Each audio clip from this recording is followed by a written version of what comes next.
Undeclared wars are commonplace. Tragically, our government engages in preemptive war, otherwise known as aggression, with no complaints from the American people. Sadly, we have become accustomed to living with the illegitimate use of force by government. To develop a truly free society, the issue of initiating force must be understood and rejected. What if sometimes, to love your country, you had to alter or abolish the government? What if Jefferson was right? What if that government is best which governs least? What if it is dangerous to be right when the government is wrong? What if it is better to perish fighting for freedom than to live as a slave? What if freedom's greatest hour of danger is now?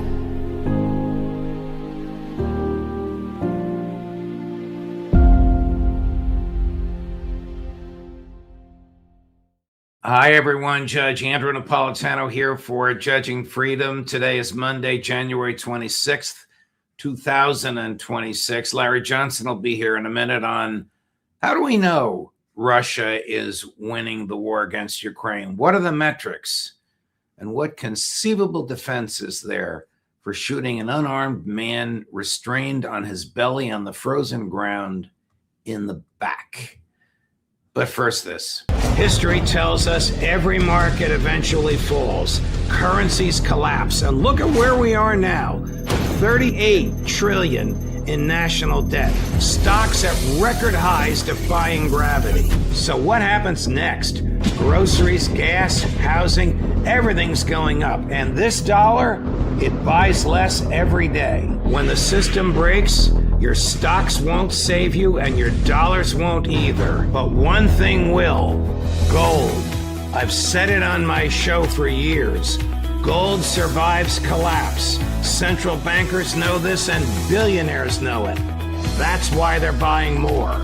Is it too late to buy or is it just the right time? Call my friends at Lear Capital to find out. Ask questions, get the free information. There's no pressure, and that's why I buy my gold and silver from Lear.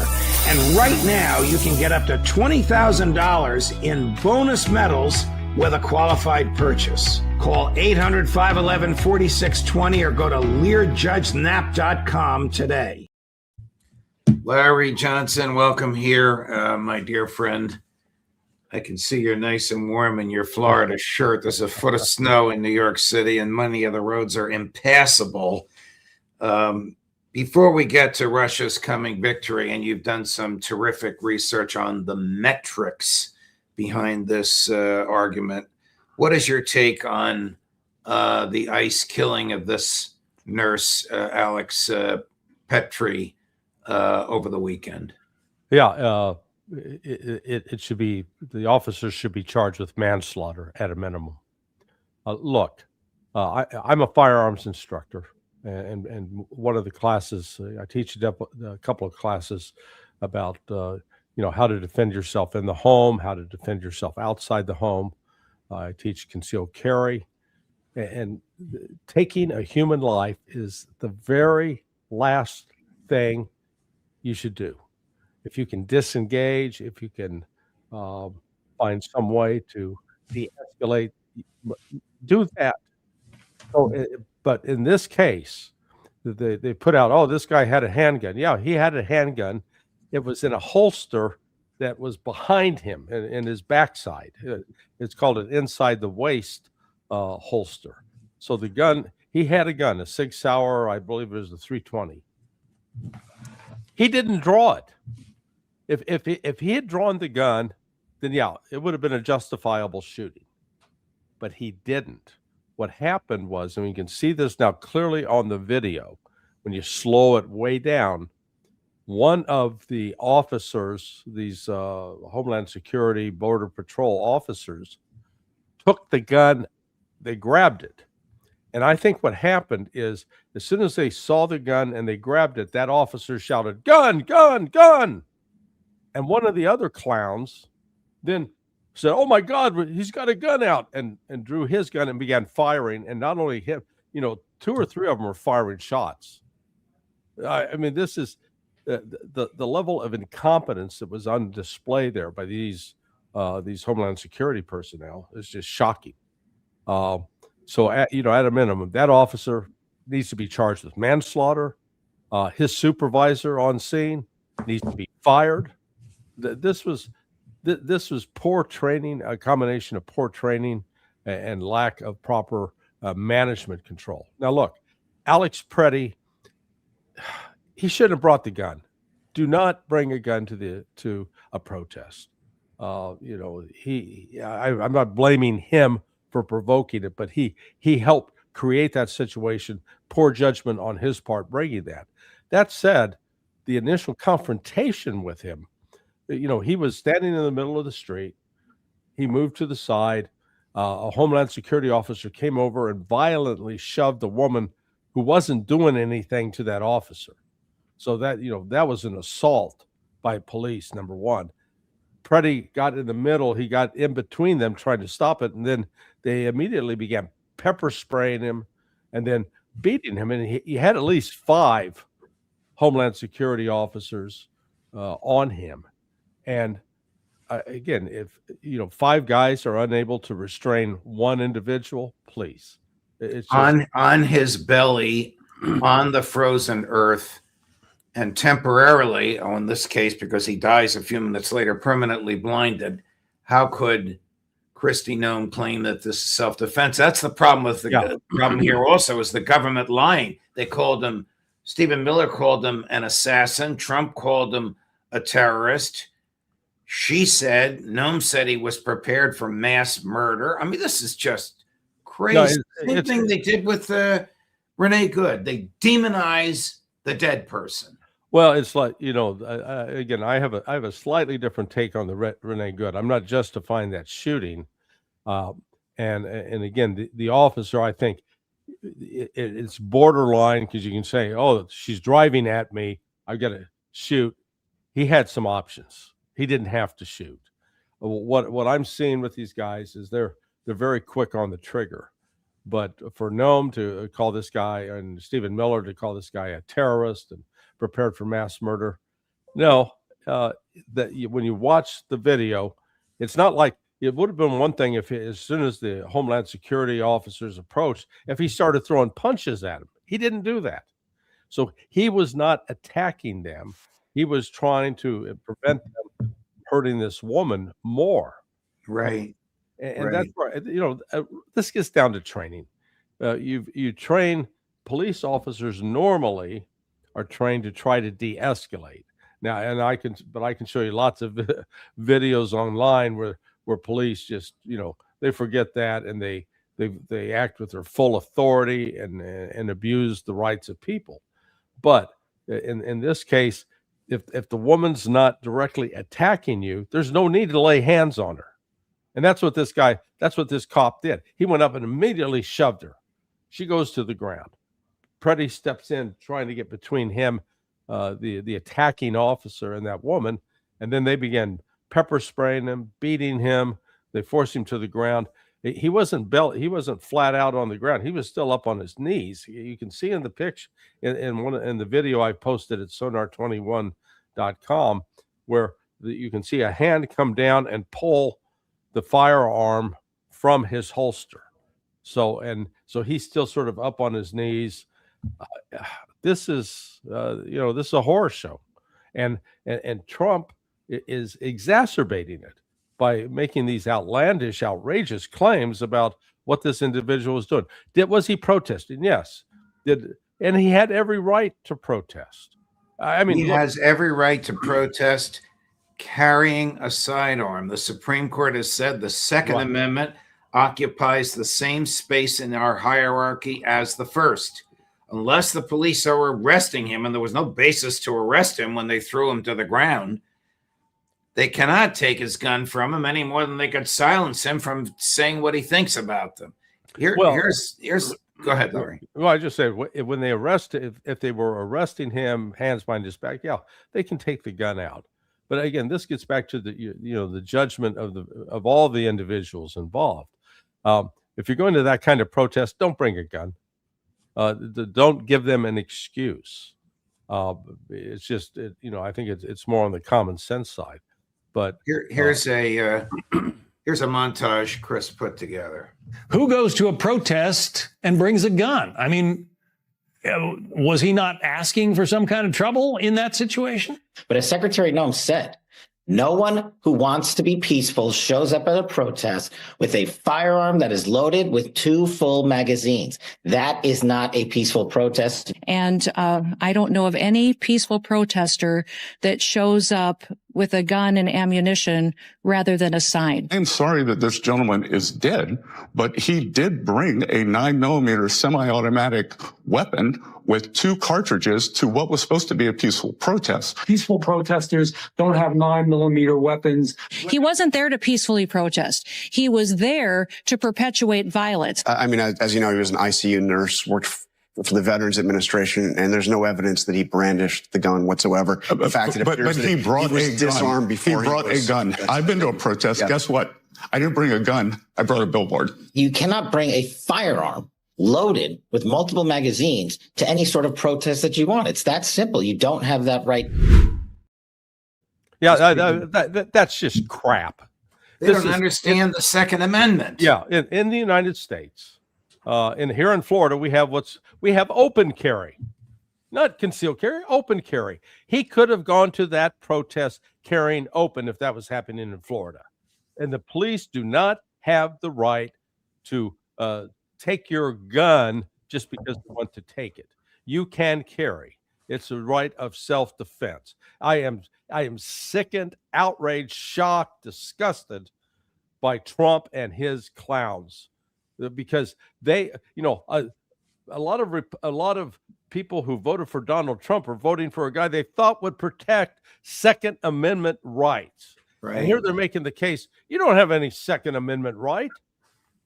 I mean, it is, again, I would, if I had a chance to, Alex is younger than my son, I would have advised him and said, hey, kid, don't take a gun to the protest.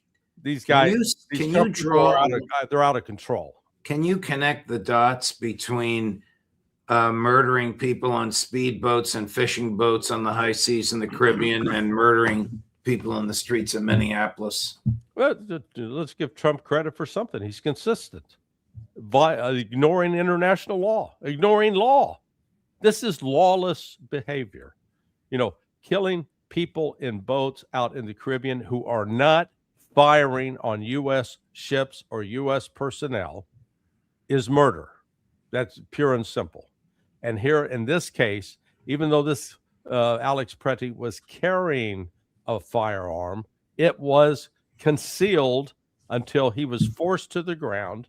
The police saw the gun, and it'd be one thing if they had asked him, put your hands up, etc., and he refused. He tried to grab the gun and shoot him. That didn't happen. That's the thing. He did not at any point brandish the gun, and that is, God, Besant is disgusting, despicable. I brought a placard. Hey, you can go to a protest carrying a gun, but just do not produce that gun unless your life is an imminent threat. That's the standard. When I teach my students, the only time you get that gun out is if you're threatened with loss of life, severe bodily harm, or someone else is faced with loss of life, severe bodily harm. You see this kid? You see this kid, Kyle Rittenhouse, bringing a weapon to a protest in Wisconsin, right? And the Trump people praised him to the skies for it. Yeah.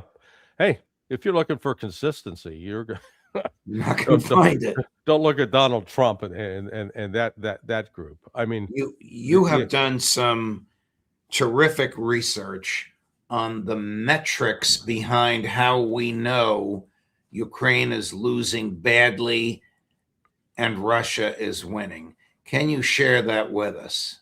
Well, it's very simple. The loss of personnel in combat is the numbers are off the charts. We've now got a full year in which the Russians and the Ukrainians are exchanging bodies. As the lines change or as positions change, each side recovers the bodies of the other soldiers. Since January of last year, so for 12 months, for every a minimum, for every 35 dead Ukrainians, there's one dead Russian. Now you can't keep up that kind of loss of life and continue to fight. The other dimension that Ukraine's facing, and I hear these people talk, oh, it's a stalemate. They can hang in there. They don't have a secure place to train new recruits. They get some recruits every month. Many of them are compelled. I mean, they're literally grabbed off the streets and shoved into a van. But they don't have a place where they can go and train for 12 weeks, 15 weeks without being hit with a missile. And so, they're in a situation where, if you're going to put soldiers in the field, you don't want just someone sitting in a hole with a gun. I mean, you've got mortars to fire, you've got artillery pieces to fire, you've got drones to operate, you've got some tanks. People need to learn how to use those things. They don't, if I grab, came up to New York and grabbed you and shoved you in a tank and said, "Okay, Judge, drive away," you'd be you're going, "Where's the starter button for start?" Yeah. So I mean, it's so on all of across the board on every category you're looking at, Ukraine is losing. They're losing men. They don't have enough trained troops. They don't have the money to sustain this, and they're also losing territory. So the lies that have been perpetuated that Russia's losing, Russia's on the verge of collapse. Again, it's more dishonesty from the Trump administration. Oh, but Larry, here's someone whom you'll recognize immediately, who claims that Ukraine is winning. Watch this, number 3, Chris. Essentially, the Ukrainians, without a navy, have sunk over 35% of the Russian Black Sea fleet and forced the entire fleet to tie itself up inside a port as far from Ukraine as it can get in southeastern part of the Black Sea. Ukraine has also carried out some incredible operations on Russian soil through the year, including the one in which maybe $1 million or so worth of small Ukrainian drones secreted in the roofs of large transport vehicles were able to position themselves near strategic airfields of Russia, thousands of kilometers apart, and destroy or damage some $5 to $7 billion worth of strategic aircraft. To be sure, again, on the front lines, they've largely hardened, and the gains, such as they are, have generally been on the side of the Russians, but these have been glacial. They've been quite incremental, and they have been incredibly costly for the Russians. What is General Petraeus trying to say? Well, I'd like to start with him by saying, hey, David, how'd that Afghanistan thing go that you were in charge of? Tell me about how you overwhelmed the Taliban, a bunch of goat herders wearing sandals and sidearms. Oh, that's right. You failed. Who are you to sit there and have any kind of assessment about what's actually going on the ground? I mean, his ability to tell lies is remarkable, because he's not an unintelligent person. He is not mentally handicapped.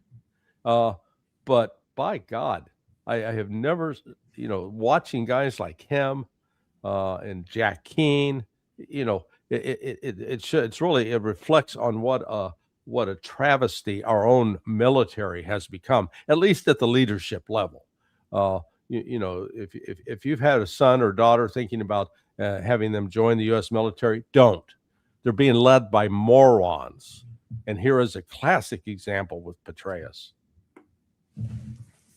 Do you put any stock into the Witkoff-Kushner negotiations in Abu Dhabi this weekend? I mean, Larry, isn't it inconceivable that this thing can be resolved on the conference table without Ukraine's total neutrality and Russia's total dominance of the eastern Russian-speaking areas. Yeah, I don't, Ray and I have a, fundamental disagreement on this. This is show. There's nothing of substance that's going to come out of this.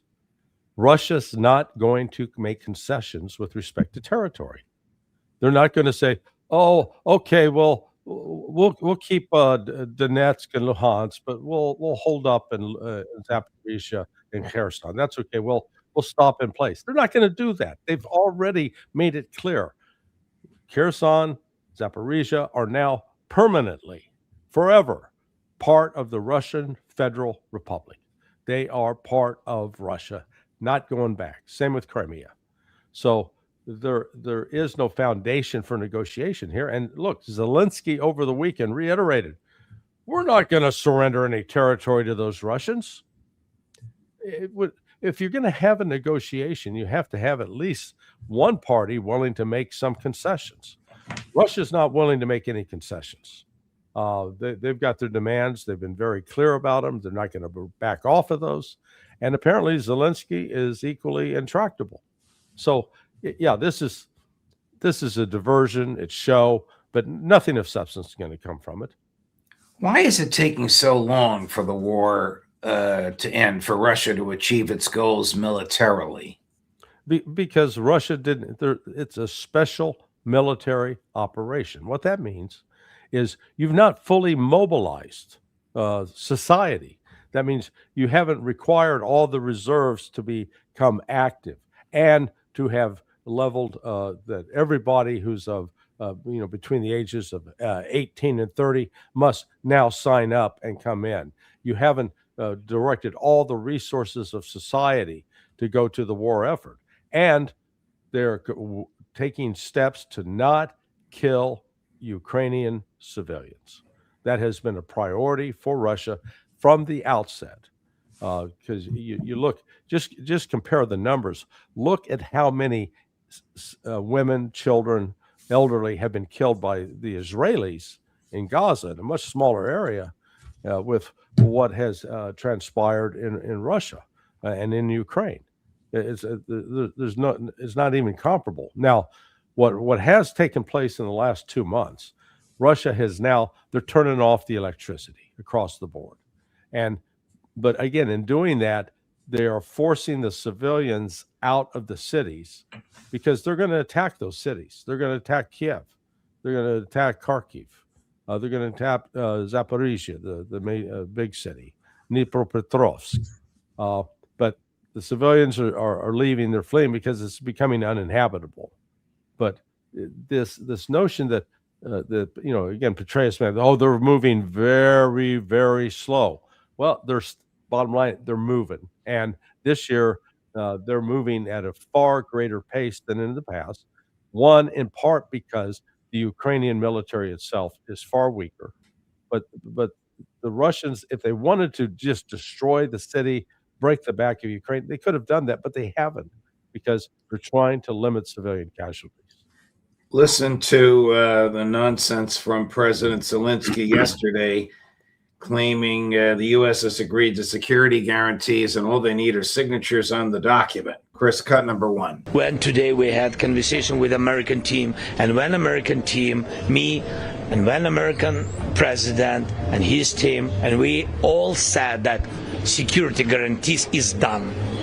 So the document is done. We need to sign to understand, but it will come only after the war will stop. So we need to have all these documents. So that's why I think that if something is done, and if we have some first steps for trilateral on the NSA level, but in any way, if we have such meetings, we have to wish that it will a little bit push us closer to peace. You got the deal of the security guarantees. You got this deal. That's the third question. We finished with the document.